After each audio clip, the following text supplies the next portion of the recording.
So I finally got to your reading. I'm so sorry. So this is order 3665 for a general reading, and here we go. Thank you for your patience, first of all. And yes, you kind of know the routine to, like, this is yours to keep. You can rewatch it as many times as you wish. You can pause it at any time if it's getting to be too much.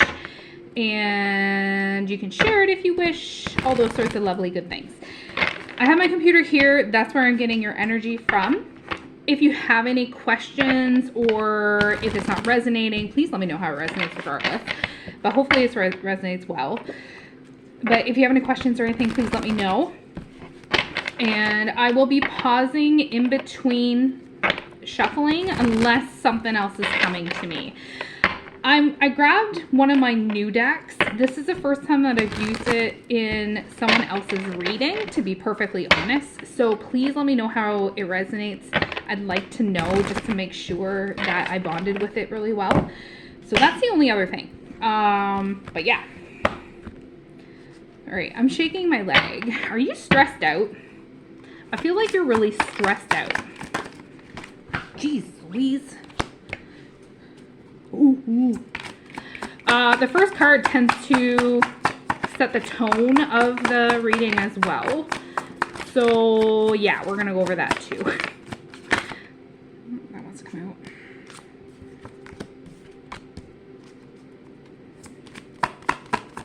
out. Uh-oh. Are you having concerns in the bedroom kind of deal? Not trying to pry, just saying what's coming out. I feel like there's something going on. Okay, so the first card that came out was conflict. That's why I was like, ooh.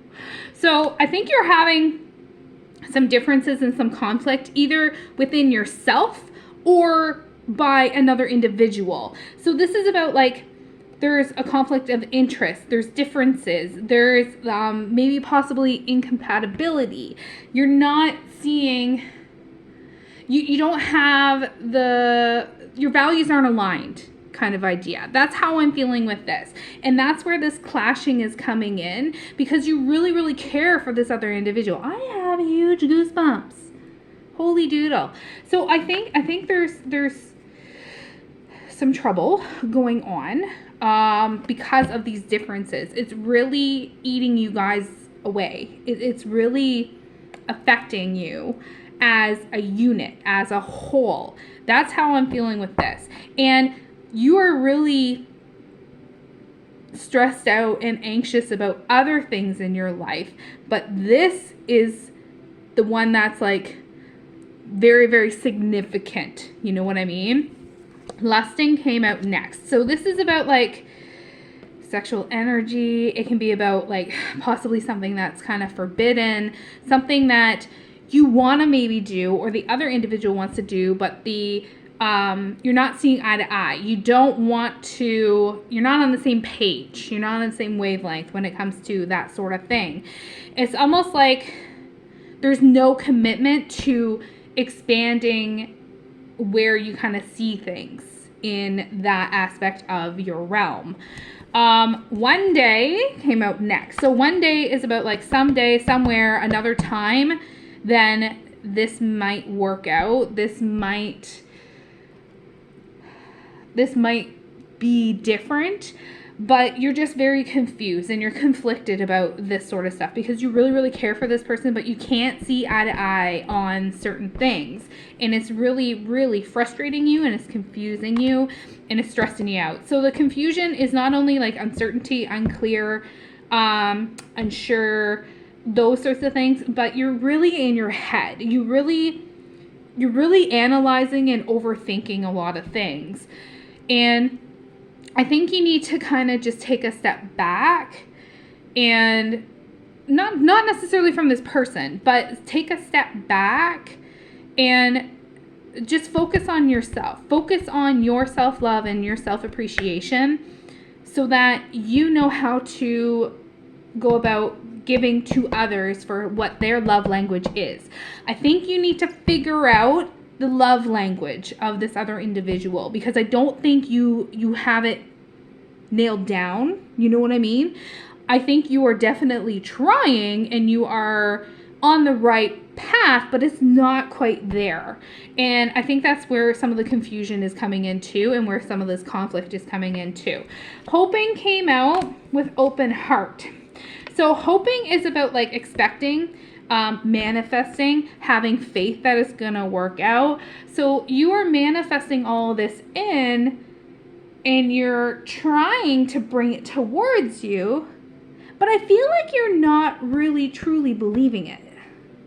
So if you don't have your heart into it, those manifestations that you're trying to bring towards you are not going to come to fruition, because your heart's not into it. Your mind's into it, and you're like, yes, I got this, I'm going for it, like, let's go. But you're not on the same wavelength. So that's why it's like expecting, and it's like having faith that it's gonna work out. This is in all aspects too, okay?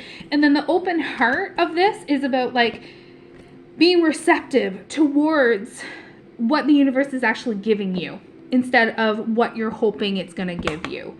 This is also about putting a little bit of vulnerability in there too, and not being so critical about what is actually coming into your life, and take it with open arms, okay? So be receptive of what is coming towards you and what you already have, all right? Because ecstasy and then karma came out together. So the ecstasy card is about like chasing thrills, excitement, and there's good times. And this is regarding this other individual, because you have all of those highs with this person, and it's really, really awesome to be around them. And I am getting massive goosebumps again.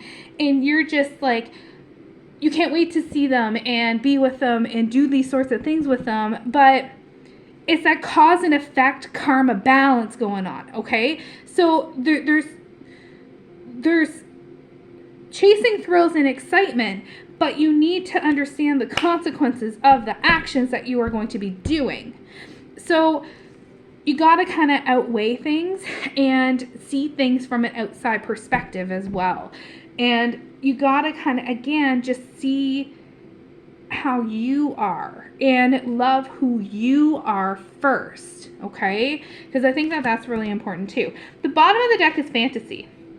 So fantasy is about like, so bottom of the deck for me is like futuristic cards. So this is like daydreaming. This is about fantasizing. This is about like imagining your future together with this other individual, and having those daydreams of like, yeah, I can totally see how our life is going to play out. But is it a reality? Is it going to actually happen with the conflicts and stuff that are going on right now? So I hate to be the bearer of bad news, but I'm not saying that this is not your person. That's not what I'm saying. I am saying that you have to weigh out all the options, and you got to work through it, and you guys have to both see from the other person's perspective. I don't know how you can communicate with that to the other person, because I think that there's going to be maybe a little bit of bitterness and a little bit of pain in the future too. So the bitterness is about like, there might be some resentment going on, some hurtful words might be going on too. So when you have this sit down with this individual, try and see it from their perspective, but they have to try and see it from your perspective too. And there is going to be, the pain is about like being afraid of trying to express yourself the way that you want to express yourself, and not having those angry words at them and hurtful words, not having that apprehensive in like those sorts of things going on. Like, I think that you have this idea in your mind of where you guys are going to go, but is it, again, reality, or is it gonna kind of peter out? You know what I mean? Like, I really want it to work out. I really, really do. Let me see what the next cards say. So just give me 1 second. I'm gonna pause.